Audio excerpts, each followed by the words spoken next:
राजन के जीवन की जय जयकार हो। महाराज, मिथिला मंच महोत्सव के मध्य भाग में कला के विशद विशारद और विद्वता में विशेष बुद्धि के विमल बलसुत युवराज बाण का आगमन हुआ है। आपसे मिलने की जिज्ञासा व्यक्त की।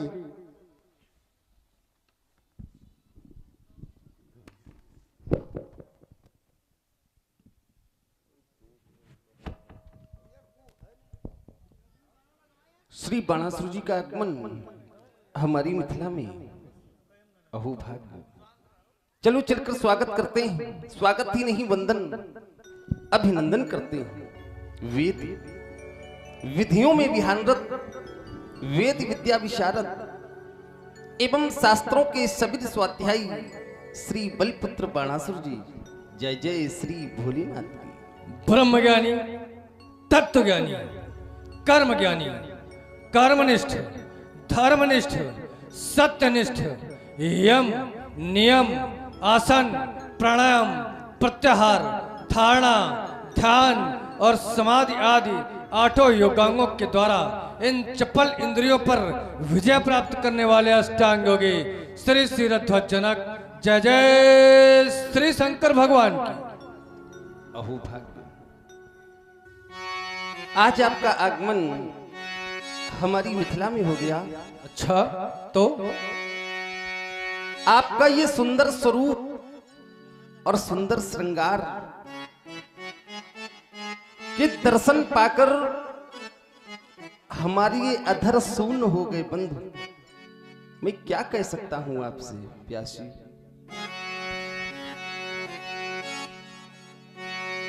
शब्द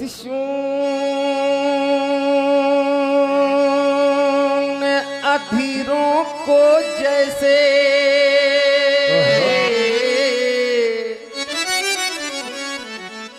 यह सहसा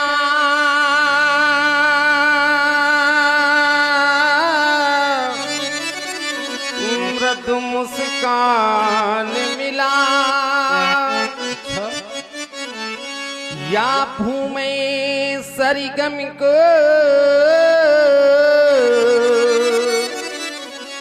ये कंठ मधुर मधुगान मिला। फिर संगीत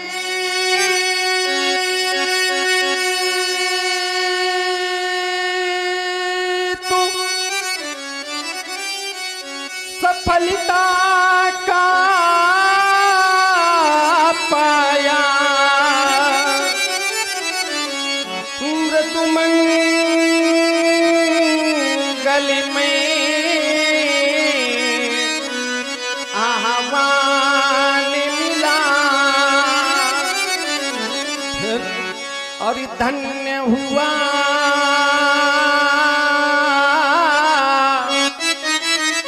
ये मैथिली महोत्सव, लक्ष्य दीप बलिबाण मिला। ओहो, ये प्रेम प्यासे नयन हमारे, प्रेम सुधा रस पी लेने दो। अच्छा, जीवन के अनमोल सुखद क्षण सुरहित हमें भी जी लेने दो। तुम गगन के चंद्रमा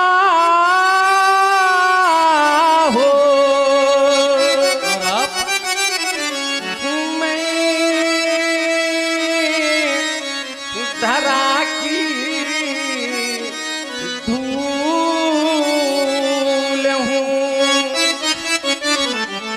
तुम सुमन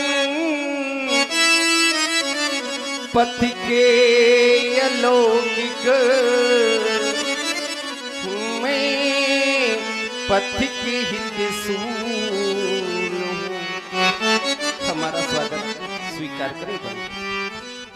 इतना सुंदर स्वागत एक दैत्य का हेलो। और विदेहराज जनक जी के अभी थोड़ा सा संवाद हुआ है, उसमें प्रभावित हुए हैं। 11 रुपए राजू सिंह परिहार कनवापुर और 11 रुपए अजय सिंह चंदेल समिति के ही कोषाध्यक्ष यहीं बैठे हुए हैं। भैया को बहुत बहुत धन्यवाद, बहुत बहुत साधुवाद। एक दैत्य का इतना सुंदर स्वागत, कुछ क्षण के लिए तो मैं सोचने लगा कि इतने सुंदर स्वागत से ये दैत्य तो क्या पाषाण भी पिघल जाएगा।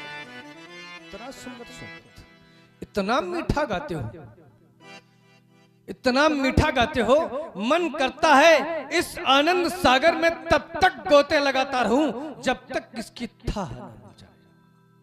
फिर विचार करने लगा कि जनक के द्वारा किए गए इतने सुंदर स्वागत के प्रत्युत्तर में बाण क्या कहे। मन चूंकि चंचल है, चलायमान है, मन को हित और अनहित का ज्ञान नहीं होता है। मन प्रेरित कर रहा है कि जनक के द्वारा इतना सुंदर स्वागत किया गया, बाण इतने सुंदर स्वागत के प्रत्युत्तर में कुछ कहो। चूंकि हृदय को दूसरी आत्मा भी कहा जाता है। हृदय रोकता है। कोई भी अच्छा या गलत कार्य हो तो हृदय तुरंत प्रेरित करता है। यदि व्यक्ति हृदय की बात को मान ले तो कभी गलत नहीं कर सकता है। हृदय रोकता है कि जब जब किसी व्यक्ति के सम्मुख उसकी प्रशंसा की गई है तब तब उसे अभिमान आया है, तो मन कहता है कि शिरध्वज जनक तो योगी है। योगियों के लिए कहा गया है, स्वर्णे लोष्टे पंके सुस्विक चंद ने संभावना सा योगी उच्चते। जिसके एक हाथ में सोना और एक हाथ में लोहा दे दिया जाए, जिसके एक हाथ में चंदन और दूसरे हाथ में आग दे दी जाए, उसे भी वो समान भावना से देखे, वही तो योगी है। तो फिर क्या ये बाण अशिष्ट हो गया? क्या ये बाण अपने संस्कार और अपनी संस्कृति भूल गया? एक ज्ञानी राजा के द्वारा इतना सुंदर स्वागत किया गया और बाण का प्रत्युत्तर में कुछ भी नहीं। एक दूसरा माध्यम होता है। यदि किसी व्यक्ति की प्रशंसा करनी हो तो माध्यम को घुमा देना चाहिए।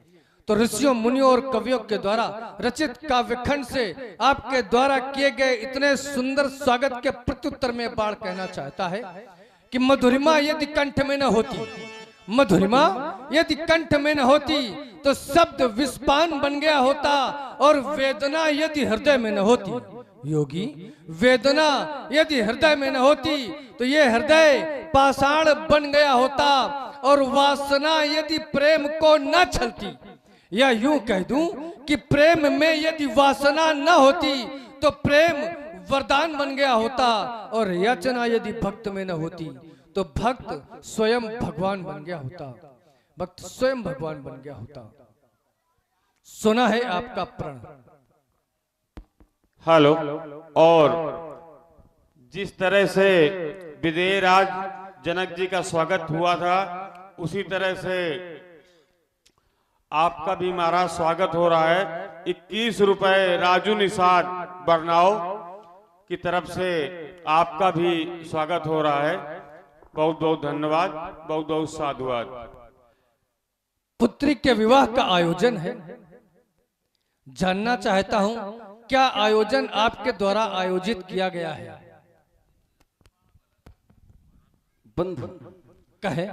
जानकर तो आप यहाँ उपस्थित हुए हैं, लेकिन आप हमारे मुखारबिंद से सुनना चाहते हैं हमारे द्वारा किया गया प्रण कि जिस वीर नृपाल के द्वारा इस आयुध को 2 खंडों में खंड खंड किया जाएगा, उसी के साथ हमारी प्रिय बेटी सीता का पाणी ग्रहण संस्कार होगा। द्वादश मास का यह अधिवेशन आज अंतिम दिवस अवशेष। जिस